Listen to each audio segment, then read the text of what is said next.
All right, get ready. We're about to take a deep dive today, going deep into some search engine data, specifically in China. Oh, very cool. And we have some help with us today from Jademond. Oh, fantastic. Jademond's a digital marketing agency, All right. and they specialize in the Chinese market.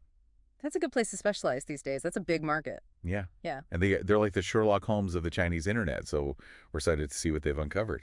I love that. The Sherlock Holmes of the Chinese internet. I can't wait to dig into this.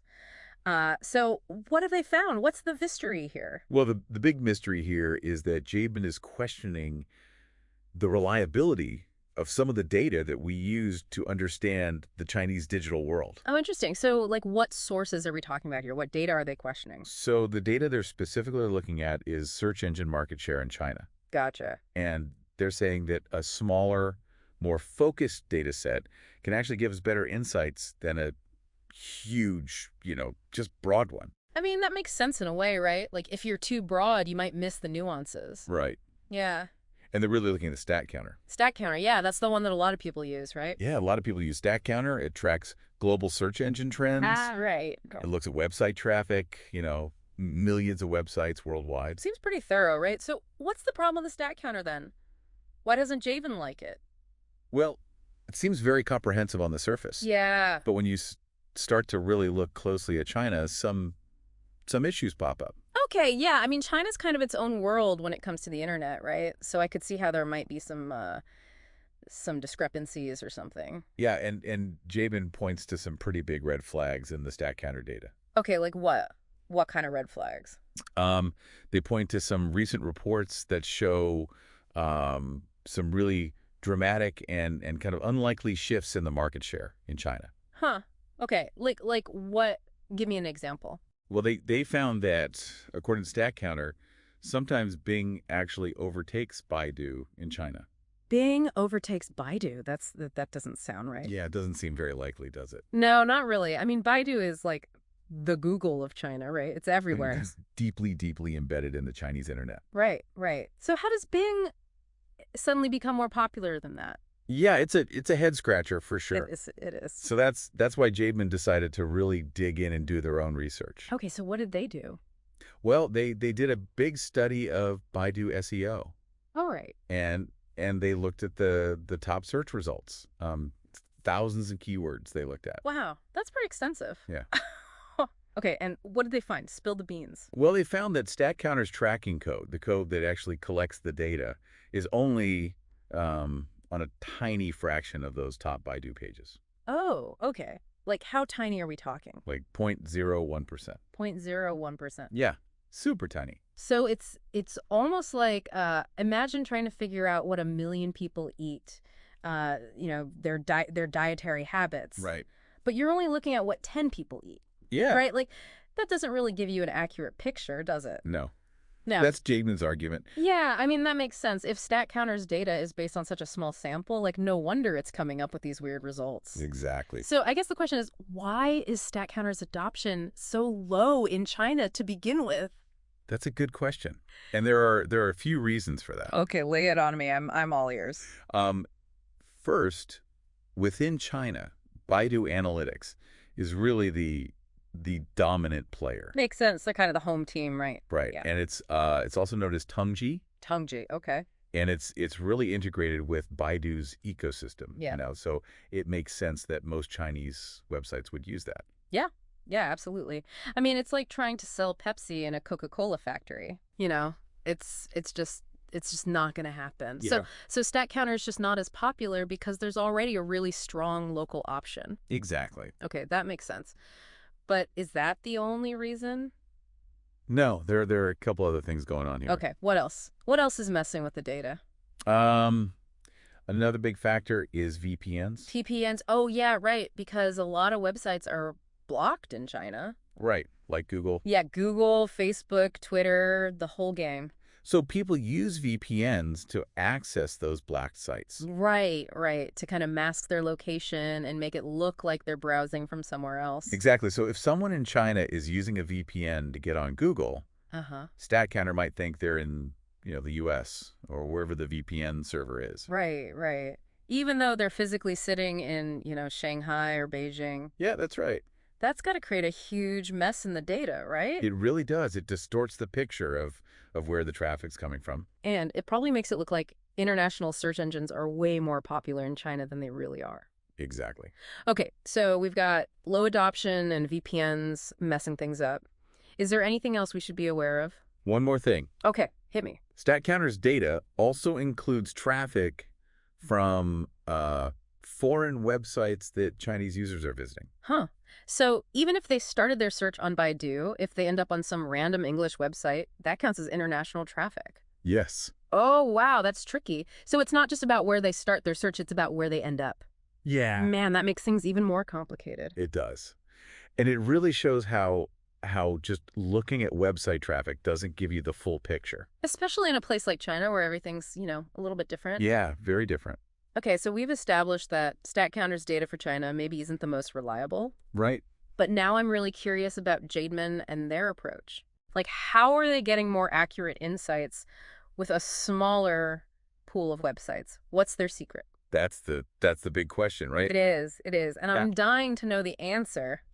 So let's talk about how's Jademond doing this differently? How are they getting this right? What's their secret method? Well, their approach is kind of the opposite of what you might expect. Instead of trying to get as much data as possible from millions of websites, they actually focus on a much smaller hand-picked sample. Smaller. That seems counterintuitive. Don't you usually want more data, not less? You would think so, right? Like the more data, the better the insights. But Jademond's argument is that in this case, it's really about the quality and the relevance of the data, especially when we're talking about a market as unique as China's. Okay, yeah, that makes sense. China's its own beast. So tell me, where are they getting this hand-picked data from? Who are they looking at? Well, their primary source of data is actually their own clients. They're using data from Google Analytics 4 and also Baidu Analytics from their B2B clients who are operating in China. Oh, interesting. So they're using data from companies that are actually doing business in China on the ground instead of just trying to extrapolate from a big global data set. Exactly. They're getting real-world data from the people who are actually in the trenches, so to speak. That's smart. So by focusing on this specific group, they can kind of control for all those things we talked about before, like VPNs and all that stuff. Exactly. And because their clients are Chinese businesses targeting Chinese customers, their website traffic is going to be much more representative of actual search behavior within China. It's not skewed by all that noise. So they're eliminating the international traffic, and they're just getting a really clear picture of what Chinese companies are actually doing. Precisely. Okay, so they're using data from their clients. They're focused on B2B businesses in China. Anything else that makes their approach kind of special? Well, to make sure their data is even more accurate, they actually exclude any multilingual websites from their analysis. Oh, okay. So no English, no Spanish, just pure simplified Chinese. You got it. They're really focusing on websites that are clearly targeting a Chinese audience. No mixed signals, no ambiguity. That's pretty meticulous, I gotta say. I like their attention to detail. Yeah, they're not cutting any corners. They want to make sure that the data they're looking at is as pure and as relevant as possible. No noise, just the signal. I respect that. Okay. Okay, so they're using data from their clients. They're focused on Chinese language websites. What else?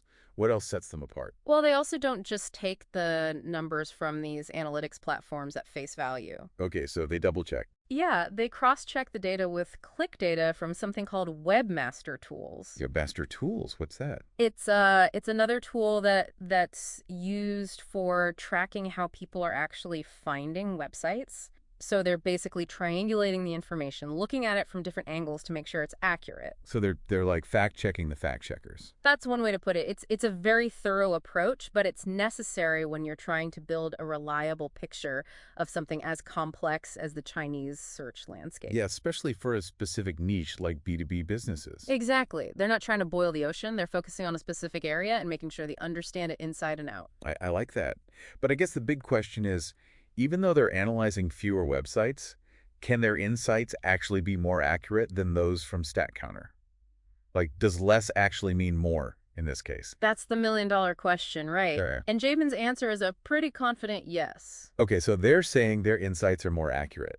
Yep, they're arguing that by being so focused and by verifying everything so carefully, they're able to get insights that are much more accurate and more useful for their clients. Okay, so what's the truth then? What is Jademond's data actually telling us about the search engine landscape in China? Is it different from what StatCounter is saying? It's pretty different. Remember how StatCounter said Bing was surpassing Baidu?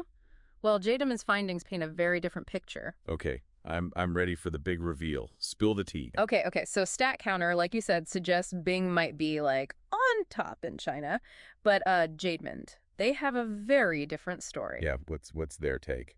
Their analysis shows Baidu's actually still in the lead. In their client base, they're seeing Baidu with a pretty strong 41% market share. Okay, so Baidu's still the king, huh? Like, that's more what I would have expected, I guess. But what about Bing? Like, is Bing even a factor in China, or are they just, like, totally out of the picture? Well, they're not totally out of the picture. Really? Yeah, it's interesting actually.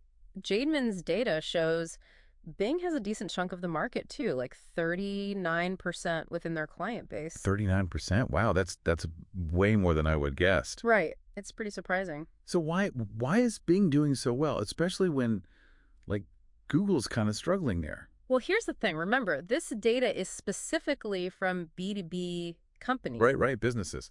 And Bing actually has a strong presence in the business world, especially when it comes to desktops. Oh, yeah, because a lot of businesses use, like, Windows computers. Exactly. And Oh. Bing is a lot of times it's the default search engine on Windows. Yeah. So, even in China, where Baidu's so huge, there's still a good number of companies using Bing, maybe just out of habit or because of company policy. Interesting. So it's like, even though they're in China, they're still kind of stuck in that like Windows ecosystem. Kind of, yeah. It's a good example of how important it is to really look at different parts of the market. Right. Because what's true for everyone in general might not be true for a specific group, like businesses. Exactly. Okay. So what about Google? Like, I know they're still blocked in China. Do they have any chance of coming back? Well, Jademond's data shows that they have about 13% market share with their clients. 13%. That's not a lot. No, it's definitely a lot less than they used to have. Right. It seems that even with some people using VPNs to get to Google, they're still not really a major player, at least not in the B2B world. Oh, that's tough. Yeah, it really shows how hard it is to break into the Chinese market, even for a giant like Google. It's a tough nut to crack. It is. All right, so we got Baidu, still on top. Bing, surprisingly strong with businesses. And Google, hanging on. Hanging in there. Are there any other search engines we should be paying attention to in China? Any up-and-comers? Actually, yeah, there are a couple. Jademond's data points to Tuqiao and Shenme as ones to watch. Tutu, isn't that like a news app or something? Yeah, it is, but they've been adding more search features lately. They're kind of becoming this like all-in-one platform. Like a Chinese version of like Google and Facebook and Twitter all combined. Something like that, yeah. It's an interesting development. So are they a real threat to Baidu? Could they, like, take over? It's still too early to say for sure, but it does look like they're gaining some ground. They're finding their own place in the market. Okay, cool. So the big takeaway here is that the Chinese search market is a lot more, like, complicated and interesting than we might think at first glance. Absolutely. It's not just a simple two-horse race. There are a lot of players, a lot of factors to consider, and using the right data, like Jademond is doing, really helps us to see the bigger picture. Yeah, focusing on quality over quantity. Exactly. And I think that's a lesson that applies to anyone doing business in China. Right. So what does all this mean for businesses trying to, like, figure out the Chinese market? What should they do? Well, I think the most important thing is to be really careful about the data you're using.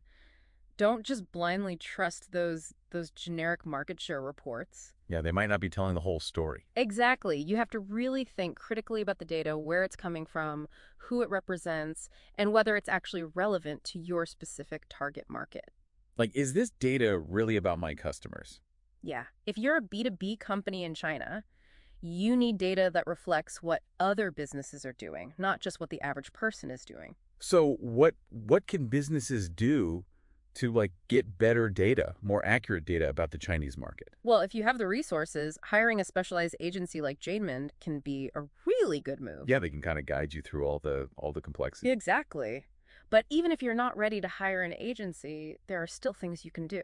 Like what? We'll start with your own website analytics. Okay, so just look at, like, who's visiting my website, where they're coming from. Yeah. Tools like Google Analytics can give you a lot of useful information. Just keep in mind the limitations we talked about earlier, like VPNs skewing the data. Oh, right, that whole thing where it looks like people were visiting from the US when they're actually in China. Yeah. Yeah. One way to spot that is to look at the language settings of your visitors. If you see a lot of traffic from the US, but the language is set to Chinese, that's a pretty good sign they're actually in China using a VPN. That's a good tip. Okay, so website analytics are a good start. What else? Well, if you're serious about doing business in China, you really need to learn about Baidu Analytics. Oh, yeah, that's the Chinese version of Google Analytics, right? Exactly. It's called Tongji in China, and it gives you much more specific data about the Chinese market. So basically, we need to use tools and data that are actually from China, that are built for the Chinese market. Yep. Because the Chinese internet is its own unique thing, and you can't really understand it using tools that are designed for the rest of the world. That makes a lot of sense. Okay, so we've got website analytics, Baidu Analytics. Anything else? You know, sometimes the best way to understand your customers is to just talk to them. Oh, yeah, good old-fashioned market research. Exactly. Getting direct feedback from your target audience can give you insights that you won't find in any data report. So it's a mix of data and real human conversations. Exactly. The best decisions are usually made with a combination of both. Well, this has been a fascinating deep dive. I agree. We've learned so much about the Chinese search market and how to make sense of all the data out there. Any final thoughts before we wrap things up? Just remember, the Chinese market is always changing. Right, it's super dynamic. So stay curious, stay informed, and be ready to adapt. That's how you succeed in any market, but especially in China. Great advice. Thanks for taking us on this deep dive. It's been really insightful.